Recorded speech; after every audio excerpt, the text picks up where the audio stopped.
My name is Karen Whitmore. I'm 64 years old, and if life has taught me anything, it's this. Betrayal doesn't always arrive with malice. Sometimes it walks in smiling, hugs you, and asks for a second helping of your roast chicken. 1 week before our divorce was set to finalize, my daughter-in-law, Ember, slept with my husband and smiled at me like I didn't know. But I did know. I saw the signs. The 2 late meetings, the silence at dinner, the perfume I hadn't worn in years, suddenly lingering on his shirt collar. I didn't say anything. Not because I was in denial, but because I was planning. While they whispered behind my back, thinking they were rewriting my story, I was already preparing the ending they wouldn't see coming. What I did next didn't just protect everything they tried to erase, it dismantled the fantasy they thought they were building. This isn't a story of rage, it's a story of quiet preparation. Of a woman they underestimated, a woman they thought would fade into the background. But instead, I was watching, waiting, learning. And when the time came, I struck. Before I go further, do me one favor. Drop the name of your city in the comments. I want to see how far this story travels, because if you've ever been silenced, erased, or overlooked, this story is for you. And it all started on a warm Thursday afternoon, in a quiet house in Richmond, Virginia. The sunlight was pouring in like honey across the old wood floors.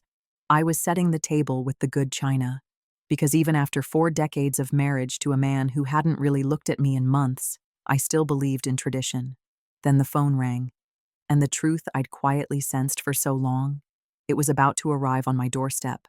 The call came from Sage, Ember's younger sister. Her voice trembled. "Just us," she said. "Please, Karen, I need to talk." When she arrived, she was pale, shaky, clutching her purse like a lifeline. I led her into the dining room, the same one where we'd celebrated birthdays and baby showers. But today, it felt heavy, like even the walls were holding their breath. I poured her tea, made cucumber sandwiches. She didn't touch a thing. "I don't know how to say this without destroying your whole world," she said, her voice breaking. I simply nodded. "Say it anyway." She looked at me, not with superiority or pity, but with sorrow. And that's when I saw it. The kind of sadness that can only live in truth. "It's Ember and Damon," she whispered. "They're having an affair." I didn't flinch, because deep down, I already knew. They thought they were subtle, but it wasn't just late nights or skipped dinners. It was the way he stopped saying goodnight, the scent of her perfume, the electricity in the air when they were in the same room. Things a wife notices, even if she never speaks of them. "They've been seeing each other for weeks," Sage continued. "Maybe longer. I saw them at the cafe near his office, holding hands, kissing, laughing like they were already building a new life." I kept my hands folded in my lap, as if I were sitting in church. Because sometimes, composure is the loudest response. "Are you sure?" I asked softly, already knowing the answer. Sage nodded. "I confronted Ember. She laughed, told me you were old, said Damon deserved someone better. She said once the divorce was final, she'd make sure you walked away with nothing." Outside, the roses Damon and I had planted together waved gently in the breeze. But they no longer looked like love. They looked like camouflage for betrayal. "She married Wade to get close to your family," Sage added. "The house, the business, the trust. You were just in the way." I turned toward the window, and in that moment, the ache inside me sharpened into something else. Not grief, clarity. Because when my daughter-in-law slept with my husband, she didn't just break my marriage. She awakened someone they never saw coming. Sage sat there, eyes wide, bracing for an explosion. I could tell. She expected tears, maybe rage, maybe a slammed teacup or a sobbed confession. But all I did was pour her another cup of tea. "Steady hands, steadier heart. What are you going to do?" she finally asked. I turned slowly from the window. Whatever softness had once lived behind my eyes had burned away, replaced by steel. "Nothing," I said calmly. She blinked. "Nothing. I'm going to let them think they've already won."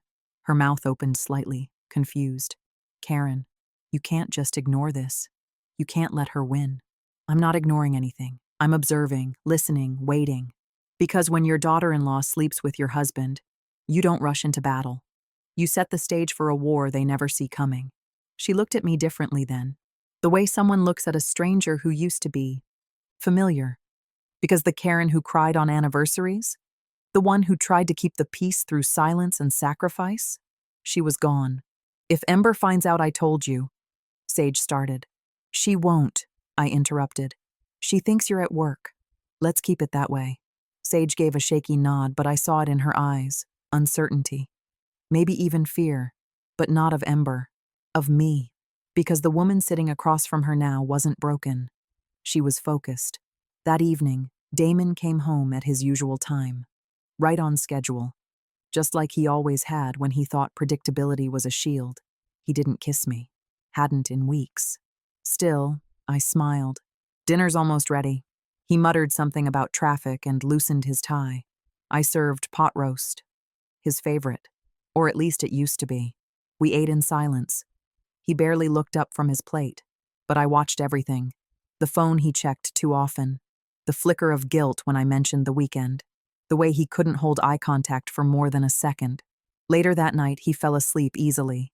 I lay there in silence, eyes wide, heart still, not grieving, calculating. This wasn't heartbreak. It was strategy, because my daughter-in-law slept with my husband, and now I was going to make sure they both regretted ever thinking I wouldn't notice. 3 days later, she showed up.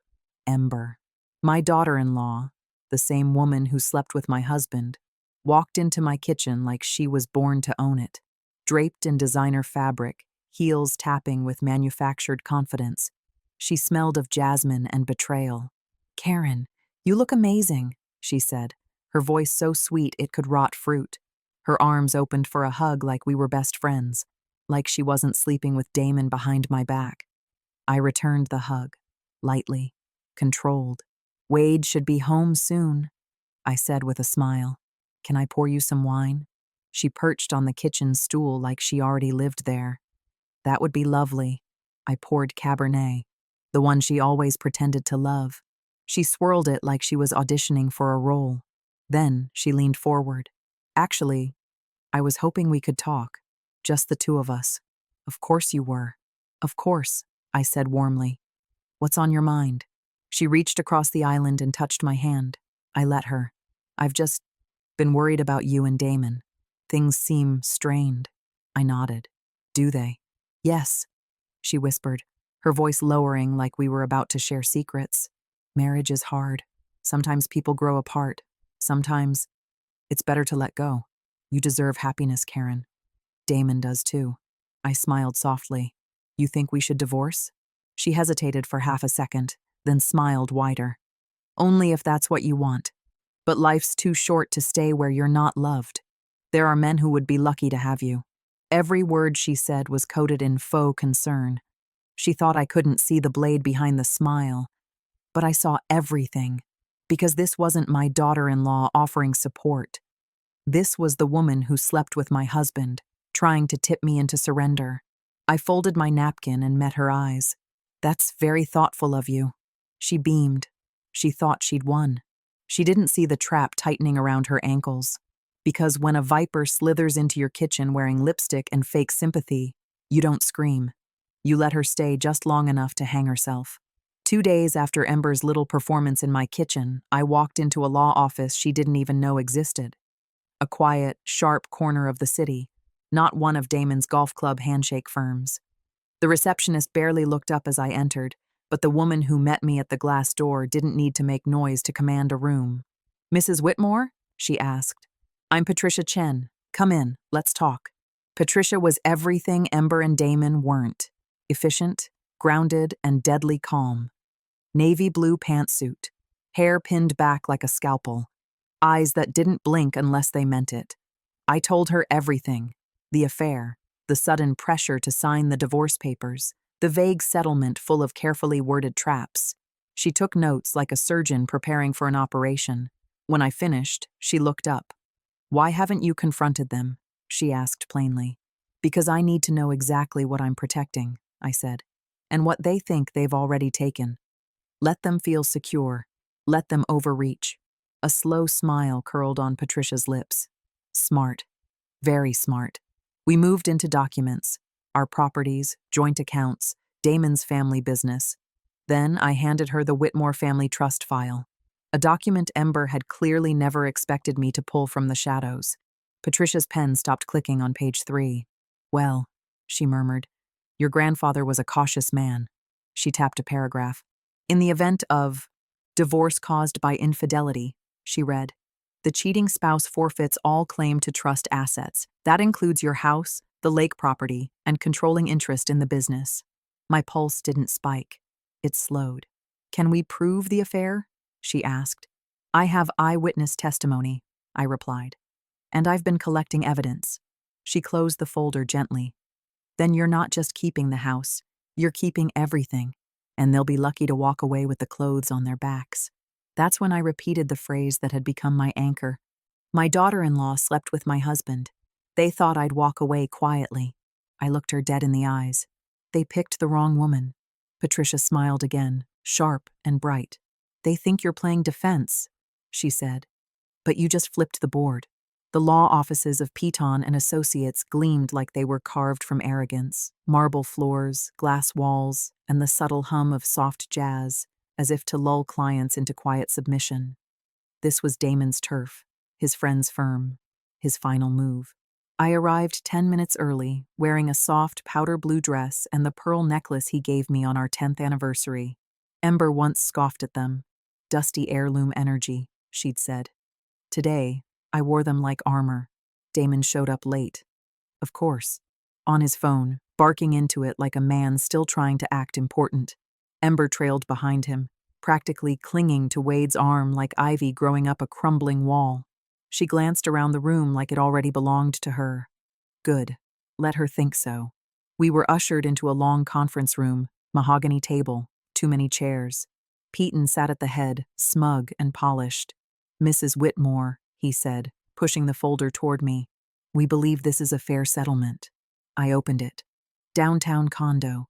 Modest monthly stipend. No claim to the house. No shares in the business. Nothing from the trust. They hadn't just carved up my life. They'd swept it into a corner and left me the dust. "This feels a little one-sided," I said, almost sweetly. Peyton chuckled. "We've accounted for Mr. Whitmore's financial contributions. And, frankly, managing a large estate at your age could become burdensome." Damon leaned in with false concern. "It's better for everyone, Karen. Comfortable. Simple. No stairs to worry about. Comfortable. Manageable. Disposed of like an old set of china." I smiled. "You really did think of everything." He nodded, proud. "You're welcome to review it with counsel." "That won't be necessary," I said calmly, reaching for the pen. And I signed. Every page, line after line. Not as the woman they thought they'd pushed out, but as the one about to close the trap. Wade blinked.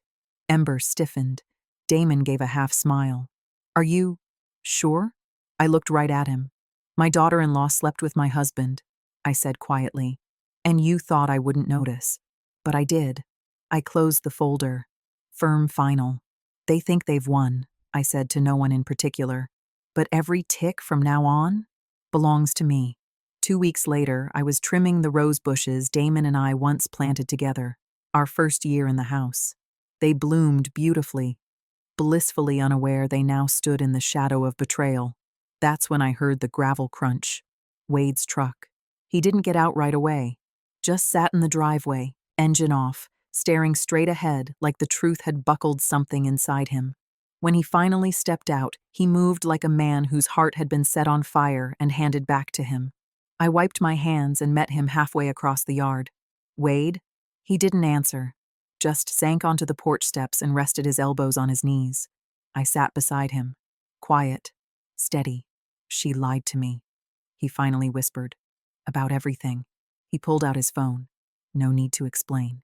He scrolled, tapped, showed me the messages, hundreds of them, texts, emails, photos, dates, times.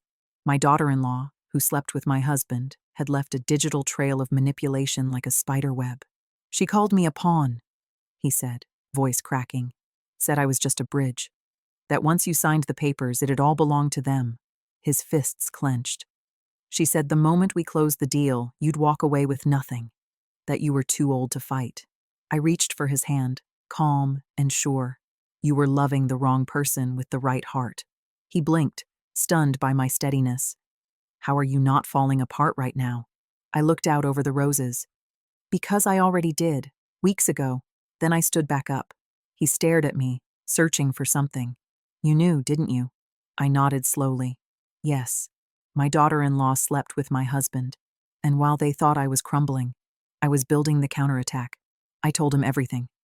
The trust clause, the lawyer, the infidelity terms, the signatures I signed with a smile. He exhaled, part awe, part disbelief. You let them build the castle. No, I said. I handed them the shovel. 2 days later, Sage pulled into the driveway with a manila folder clutched to her chest like it held TNT. Her hands were trembling, but her stride was firm, like she'd rehearsed this moment a dozen times before stepping through my door. Wade and I were already at the kitchen table. No coffee, no small talk, just quiet. She spread the contents out slowly. This is your grandfather's trust, she said, pointing to the familiar document. Ember had a full copy. She stole it. She tapped her finger on the highlighted sections, notes in Ember's handwriting, underlined clauses, circled phrases. She studied you, Sage whispered, like a test. She marked every line that could protect you, especially the clause about infidelity. She knew everything. Wade's face tightened. She was planning this for months. Sage slid the next paper forward. A timeline, color-coded. March, isolate Karen. April, push Damon for lawyer. July, secure final signature. Every bullet point was a betrayal dressed as strategy. She knew what you'd get. She knew what Damon would lose, and she knew how to time it. But the final sheet turned everything darker. A life insurance policy, taken out on me, 6 months ago. Ember listed as the sole beneficiary. My fingers froze midair. She forged your signature, Sage said. The company confirmed. Everything was submitted by mail, no verification, no ID. Wade shot up from his seat. She didn't just want the money, she was planning to make sure you were gone. There's more, Sage said, almost ashamed to continue. She handed over a printed email exchange between Ember and a private investigator. He tracked your routine, when you leave the house, what meds you take, even which neighbors are usually home. It was a blueprint of my life, mapped for disappearance. My daughter-in-law, who slept with my husband, had planned to erase me completely. I didn't flinch. I closed the folder, slid it across to Wade. Take it to Detective Martinez. Start with insurance fraud. Let him trace the rest. Sage reached for my hand. Karen, I'm so sorry. You didn't bring this darkness, I said gently. You lit the match to drive it out. And in that moment, we weren't just reacting anymore. We were preparing for justice. It was early morning, the kind of morning where the sky hangs low and the air smells like something's about to shift. I was pouring coffee when Wade glanced out the front window and said, flatly, "It's them, Dad, Ember, and a moving truck." Sage froze mid-step. "They really think today's the day," she murmured. I didn't look out. I didn't need to. I just stirred my coffee.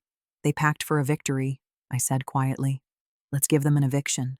But I didn't step outside. This was no longer my battlefield. I'd fought my war with silence, documents, and timing. This final blow belonged to my son. I watched from behind the curtains as Wade opened the door, stepped onto the porch, shoulders squared. Ember was already in full performance mode, heels snapping against the pavement like war drums. Her red lips curled into a grin that could cut glass. "This is my house," she barked, eyes flashing. "We signed the papers. It's mine." "No," Wade said, steady. "It never was." Damon trailed behind her, slow and hollow. His shoulders slumped like a man who'd realized too late that the house of cards he built was caving in. Ember turned to Sage, snarling, "You poisoned them against me. You always hated that I got out of your sad little family first." Sage didn't even blink. "You didn't get out. You broke in and used us all." Ember lunged forward, but Wade stepped between them. Strong, unshaken. "You've got 5 minutes to turn around and get in that car," he said. "Or I call the police." Then I cracked open the front window, just enough for my voice to carry. "Oh, Ember," I called softly. "Detective Martinez says hello. He's very interested in your relationship with Aunt Eleanor. You remember her, don't you?" The color drained from her face. She looked at Damon, wide-eyed, but he was already walking away. To the movers, he said one line: "Put everything back on the truck." The truck rolled down the driveway, Ember in the passenger seat, Damon behind the wheel. And with every foot they retreated, the air inside my house got lighter. Wade stepped back inside and looked at me. "It's over," he said. I shook my head gently. "That was just the eviction," I said. "Justice is still on the way." It was a crisp Tuesday morning, the kind where everything feels sharper, like the sun is tired of hiding secrets. At 9 a.m., sharp, the doorbell rang. I dried my hands on a towel and opened the door to find Detective Martinez standing there. His face was solemn, hat in hand, eyes carrying a quiet finality. "Mrs. Whitmore," he said softly, "I thought you'd want to hear this from me first." I stepped aside without a word. Wade and Sage joined me at the kitchen table. No need to be called. We'd all been waiting for this moment. Martinez sat down and got straight to the point. "Ember Holbrook has been officially charged," he began. "Multiple counts: insurance fraud, identity theft, conspiracy to commit financial fraud." Sage let out a breath she hadn't realized she was holding. Wade stared at the table, unmoving, calm, like a man preparing for the next blow. But Martinez wasn't finished. "We also received the final toxicology report on your Aunt Eleanor." The room went still. Even the walls felt tense. Extremely high levels of digitalis were found in her system, far beyond therapeutic use.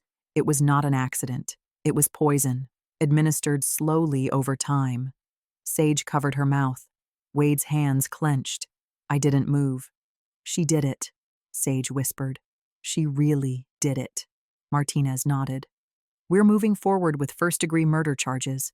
Her fingerprints were found on Eleanor's pill bottles. Her search history includes how to stage a cardiac episode, falsify prescriptions, and administer fatal dosages undetected." I closed my eyes, not in grief, in confirmation. She didn't just betray me. She tried to erase me, and she killed a woman who once trusted her. "And Damon?" Wade asked, voice brittle. "He's not tied to the poisoning directly," Martinez replied, "but he's been charged as an accessory in the financial crimes. He's cooperating, hoping for leniency." Martinez stood, buttoned his coat, and said, "Most people don't get justice in situations like these, but you earned it. The way you gathered proof, stayed quiet, and struck with precision. Remarkable." As he stepped out, the silence left behind wasn't heavy. It was clean. For the first time, this house no longer echoed with betrayal. It echoed with truth, and something new: closure. 6 months later, the house smelled of cinnamon and roasted turkey. But this Thanksgiving? It wasn't about appearances, it was about peace. No carefully staged photo ops, no nervous glances across the table, no sitting beside a man who hadn't seen me in years. Wade was in the kitchen, basting the turkey with the same focus he once gave his childhood Lego castles. Across from him, Sage chopped celery for the stuffing. Her engagement ring caught the light each time she turned her wrist. Subtle, elegant, proud. They had announced it a few weeks earlier. No grand gestures, just quiet joy. And me? I moved through the kitchen not like a hostess, but like a woman fully present in her own home again. I wasn't serving to distract myself. I wasn't smiling through silence. This time, I was smiling because the silence felt earned. The doorbell rang just as I pulled the rolls from the oven. I opened the door to find Patricia Chen standing there in her trademark blazer, a bottle of wine in one hand and a stack of pie tins in the other. "I brought dessert," she said with a smirk, "and probably some light legal gossip." I laughed, really laughed. "Come in, counselor. You've earned at least 2 slices." The dining room glowed with candlelight, golden silverware, and garlands I arranged with my own hands. Not for show, but because this table wasn't built on lies anymore. It was built on truth. We sat down, just the 5 of us. No empty chairs, no shadows. And before we lifted our forks, I stood and raised my glass.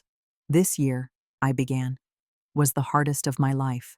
I lost a marriage, I nearly lost a legacy, but I learned that silence isn't always surrender. Sometimes it's the sound of strategy forming.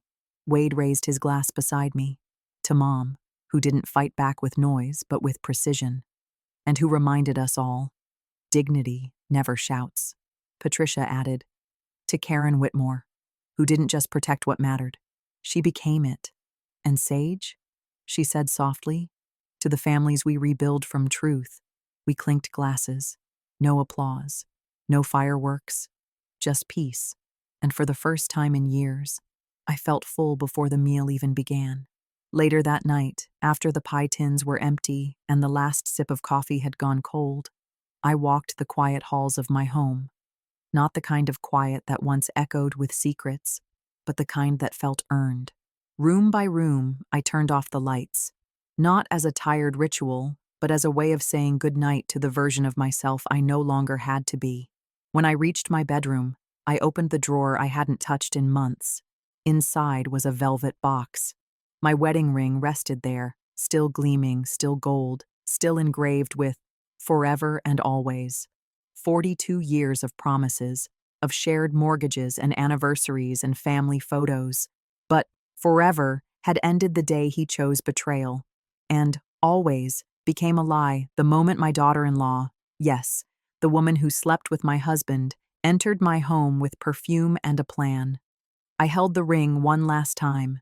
It was still beautiful, still flawless, but it wasn't mine anymore. It belonged to the woman I used to be, the woman who kept her mouth shut to keep the peace, the one who made dinners he didn't show up for, the one who waited for love that never returned. I placed it back in the box, not out of bitterness, but out of clarity. That chapter was done. My phone buzzed, a message from Wade. Thank you for today, Mom, for everything. Sage and I love you more than words. Then another from Sage. You're the strongest woman I've ever known. You didn't just protect this family, you saved it. The tears came, not from sadness, but from peace. Because everything that had been taken from me, I rebuilt, and it was stronger. Tomorrow, I'd meet Patricia again to finalize the last step, turning the downtown condo Damon once threw at me like a leftover scrap into something meaningful. Not a shelter, a sanctuary, for women like me. Women who were underestimated, until they rose. And next spring, Wade and Sage will marry in the rose garden, the same garden where betrayal once bloomed, now rooted in truth. And I will be there, front row, not broken, not bitter, but radiant, in lace and legacy. If this story touched you, if it reminded you of something you've lived or witnessed, tap the like button to show it matters. Drop your city in the comments. Let's see how far stories like this can travel. Share it with someone who needs to hear it. Because women like us, we don't fade, we rise.